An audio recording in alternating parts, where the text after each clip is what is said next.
शांति 10/6/2023 की मुरली है।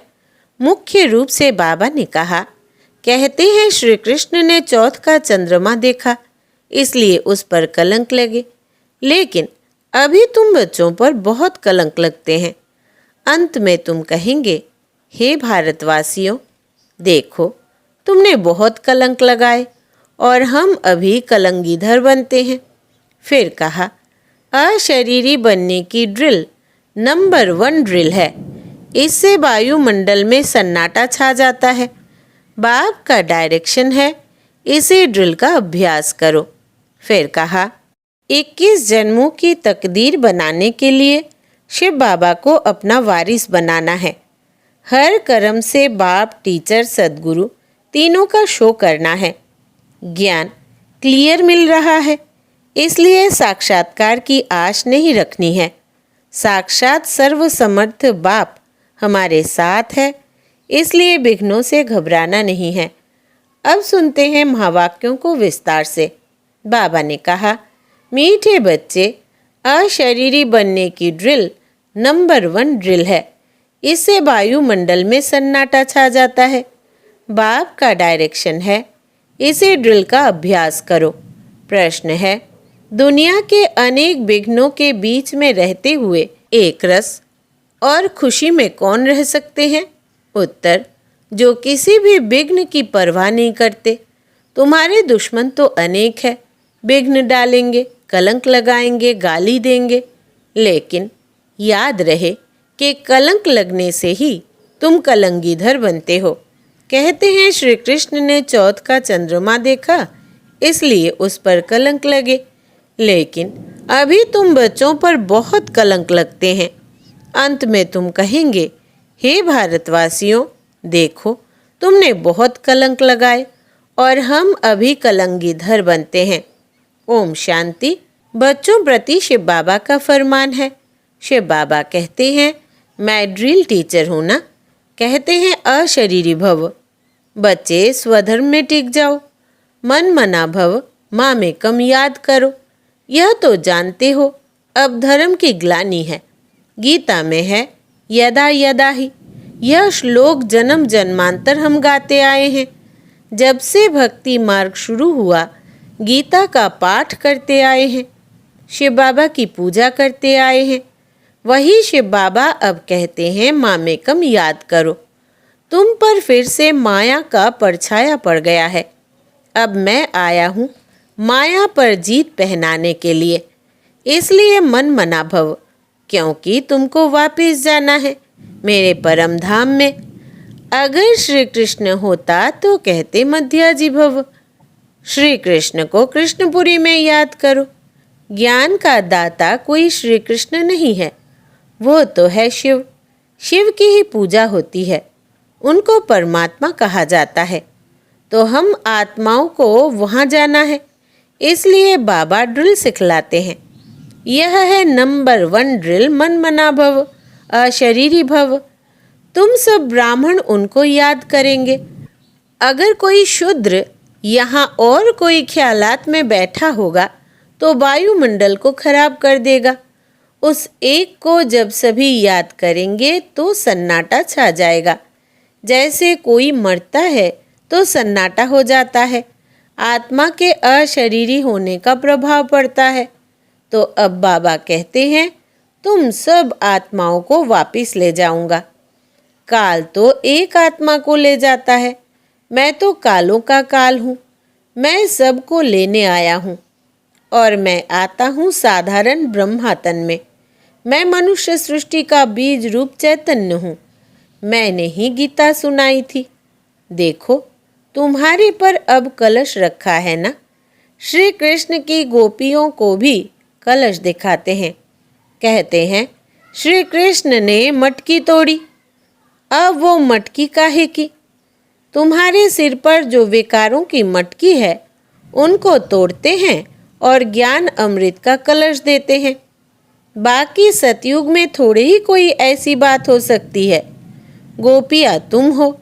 गोपी बल्लभ की गोपियों पर जो जहर का कलश था वो फोड़ ज्ञान अमृत का कलश रखते हैं। तो इसमें बुद्धि बहुत अच्छी चाहिए, तब धारणा हो सकेगी। गोपियों का बल्लभ अर्थात बाप तो है शिव बाबा, श्री कृष्ण को बल्लभ नहीं कह सकते। लिखा है कि गोपियों को भगाया, अब बाप थोड़े ही भगाएंगे, यह तो कायदा नहीं है। बाबा समझाते हैं, जब कोई महात्मा कहे कि शिवोहम, तो बोलो कि एक तरफ कहते हो महात्मा यानी कि महान आत्मा, फिर अपने को परमात्मा अथवा शिवोहम क्यों कहते हो? महान आत्मा तो पवित्र आत्मा ठहरे, यह राज समझाना है। इसको ज्ञान का धर्म युद्ध कहा जाता है। उन्हों के पास है शास्त्रों की मत और तुम्हारे पास है श्रीमत। बाबा कहते हैं, मैं आता ही तब हूँ जब राजयोग सिखलाना है। भारत के ऊपर ही यह सारा खेल है। हीरो हीरोइन का पार्ट भारतवासियों को मिला हुआ है। वास्तव में वंदे मातरम भी इन माताओं को कहा जाता है। वो लोग तो भूमि को मातरम कहते हैं। भूमि तो तत्व है, इनको थोड़े ही माता कहा जा सकता है। इस धरनी में रहने वाली तुम माताएं हो, तुमको वंदे मातरम कहा जाता है। वो भूमि को वंदे मातरम कहते हैं, तो भूत पूजा हो गई। अभी तुम बच्चे योग बल से अपनी बादशाही लेते हो, सब मेहनत करते रहते हैं पवित्र बन बादशाही लेने लिए। जिस तरफ साक्षात सर्व समर्थ सर्वशक्तिवान है, उनकी ही जीत होनी है। परमात्मा की महिमा बिल्कुल अलग है। वो आकर ड्रिल सिखलाते हैं कि माँ में कम याद करो, और सब तुमको दुख देने वाले हैं। सभी दुश्मन बन विघ्न डालते हैं। यह कोई नई बात नहीं है। हमको कोई दुनिया की परवाह थोड़ी ही है।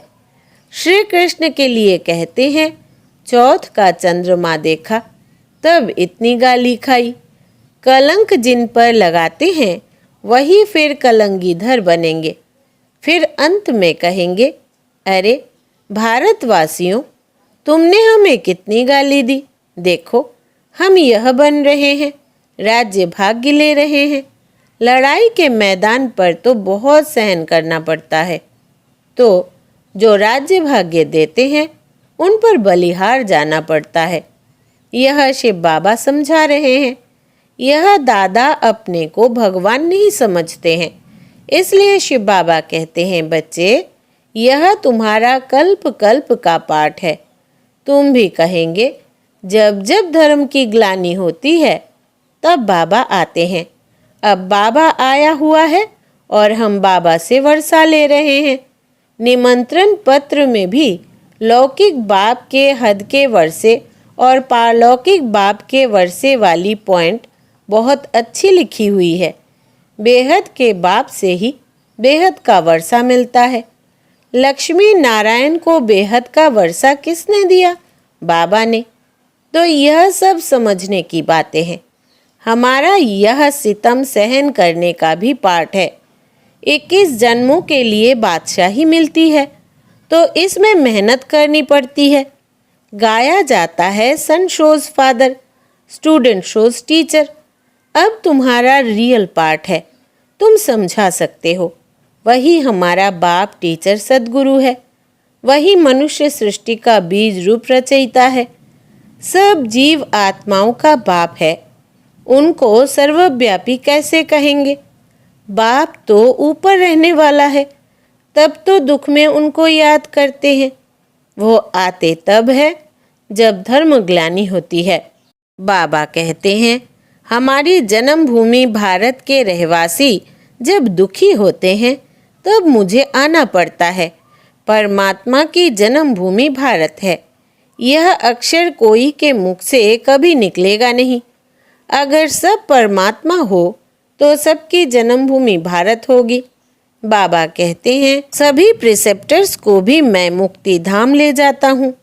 जब उन्हों को यह मालूम पड़े कि हमको मुक्ति देने वाला बाबा है, वो भारत में जन्म लेते हैं, तो भारत बहुत बड़ा भारी तीर्थ बन जाए।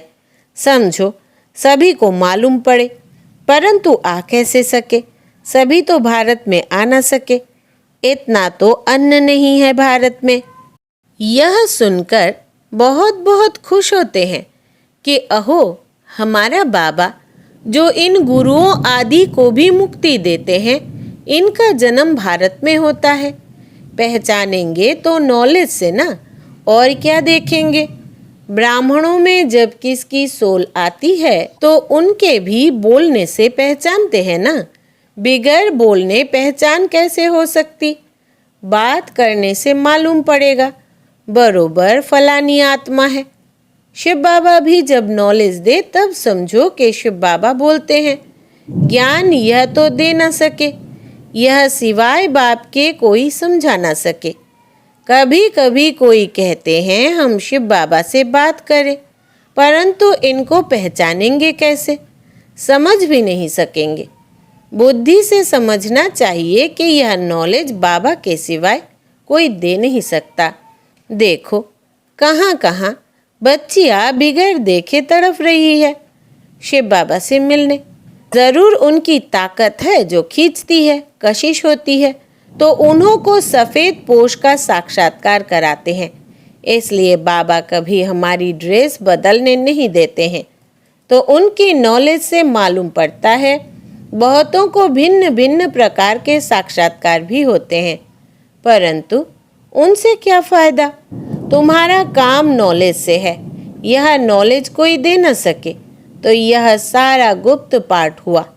कहते हैं मैं आत्मा का रूप धारण कर इसमें प्रवेश हो जाता हूँ, तो यह नॉलेज इतनी बाबा ही देते हैं, हम थोड़े ही जानते थे। बाबा देखो कितनी कमाल करते हैं। कहते हैं मुझे अपना वारिस बनाओ, मैं तुम्हारी इतनी सेवा करूँगा जो तुम्हारा बच्चा भी कभी नहीं कर सकेगा। मैं तुमको 21 जन्मों के लिए राज्य भाग्य दूंगा। फिर भी अगर वारिस ना बनावे तो तकदीर कहा जाता। तुम बच्चियाँ जानते हो हम शिव बाबा से वर्षा लेने लिए यहाँ आए हैं। शिव बाबा को और बैकुंठ को तुम सिवाय दिव्य दृष्टि के देख न सको। ज्ञान तो बिल्कुल क्लियर मिल रहा है ना। हमको बाबा राजयोग सिखलाते हैं। ऊंच ते ऊंच वर्षा है बैकुंठ की बादशाही, सो भी पढ़ाई से मिलती है। कोई भी राजयोग सिखला न सके। हम नर से नारायण बनते हैं। यह राजयोग सिखलाते ही अंत में है, तब तो फिर सतयुग में राजा रानी बनेंगे। यह मूसलों की लड़ाई प्रसिद्ध है। गीता से देवी देवता धर्म की स्थापना हुई। उस समय तो और कोई धर्म था नहीं। वह सब कहाँ गए? विनाश हुआ। बिल्कुल सहज बात है। ट्रेन में तो तुम बच्चे बहुत सर्विस कर सकते हो, फिर भी प्रजा तो बन जाएगी। गाड़ी का डिब्बा ही तुम्हारी प्रजा बन जाएगी। बैठ कर सुनेंगे तो उनको बहुत अच्छा लगेगा। लिटरेचर हाथ में होना चाहिए, साथ में लाडला श्री कृष्ण भी होना चाहिए। अच्छा, मीठे मीठे सिकिलदे बच्चों प्रति माता पिता बाप दादा का याद प्यार और गुड मॉर्निंग। रूहानी बाप की रूहानी बच्चों को नमस्ते।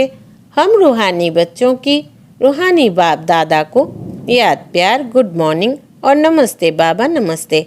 धारणा के लिए मुख्य सार। पहला, 21 जन्मों की तकदीर बनाने के लिए शिव बाबा को अपना वारिस बनाना है। हर कर्म से बाप, टीचर, सदगुरु तीनों का शो करना है। दूसरा, ज्ञान क्लियर मिल रहा है, इसलिए साक्षात्कार की आश नहीं रखनी है। साक्षात सर्वसमर्थ बाप हमारे साथ है, इसलिए विघ्नों से घबराना नहीं है। वरदान है आज का, मेरा बाबा के स्मृति स्वरूप द्वारा समर्थियों का अधिकार प्राप्त करने वाले समर्थ आत्मा भव। विस्तार है, कल्प पहले की स्मृति आते ही बच्चे कहते तुम मेरे हो और बाप कहते तुम मेरे हो। इस मेरेपन की स्मृति से नया जीवन, नया जहान मिल गया और सदा के लिए मेरा बाबा इस स्मृति स्वरूप में टिक गए। इसी स्मृति के रिटर्न में समर्थी स्वरूप बन गए। जो जितना स्मृति में रहते हैं उतना उन्हें समर्थियों का अधिकार प्राप्त होता है। जहाँ स्मृति है वहाँ समर्थी है ही। थोड़ी भी विस्मृति है तो व्यर्थ है। इसलिए सदा स्मृति स्वरूप सो समर्थ स्वरूप बनो। स्लोगन है, हार्ड वर्कर के साथ साथ स्थिति में भी सदा हार्ड अर्थात मजबूत बनो। हार्ड वर्कर के साथ साथ स्थिति में भी सदा हार्ड अर्थात मजबूत बनो। अब मातेश्वरी जी के मधुर महावाक्य। सृष्टि की आदि कैसे होगी? बहुत मनुष्य यह प्रश्न पूछते हैं कि परमात्मा ने सृष्टि कैसे रची है? आदि में कौन सा मनुष्य रचा? अब उसका नाम रूप समझना चाहते हैं। अब उस पर उन्हों को समझाया जाता है कि परमात्मा ने सृष्टि की आदि ब्रह्मा तन से की है। पहला आदमी ब्रह्मा रचा है। तो जिस परमात्मा ने सृष्टि की आदि की है तो अवश्य परमात्मा ने भी इस सृष्टि में अपना पार्ट अवश्य बजाया है। अब परमात्मा ने कैसे पार्ट बजाया? पहले तो परमात्मा ने सृष्टि को रचा, उसमें भी पहले ब्रह्मा को रचा, तो गोया पहले ब्रह्मा की पवित्र आत्मा हुई, वही जाकर श्री कृष्ण बनी। उसी तन द्वारा फिर देवी देवताओं के सृष्टि की स्थापना की। तो दैवी सृष्टि की रचना ब्रह्मा तन द्वारा कराई। तो देवी देवताओं का आदि पिता ठहरा ब्रह्मा। ब्रह्मा सो श्री कृष्ण बनता है, वही श्री कृष्ण का फिर अंत का जन्म ब्रह्मा तन है। अब ऐसे ही सृष्टि का नियम चलता आता है।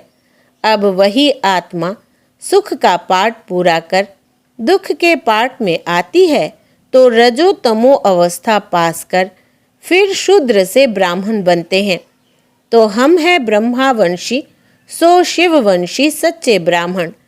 अब ब्रह्मावंशी उसको कहते हैं जो ब्रह्मा के द्वारा अविनाशी ज्ञान लेकर पवित्र बनते हैं। तो इससे सिद्ध है कि इस सृष्टि का आदि पिता है बाबा ब्रह्मा। अच्छा, ओम शांति।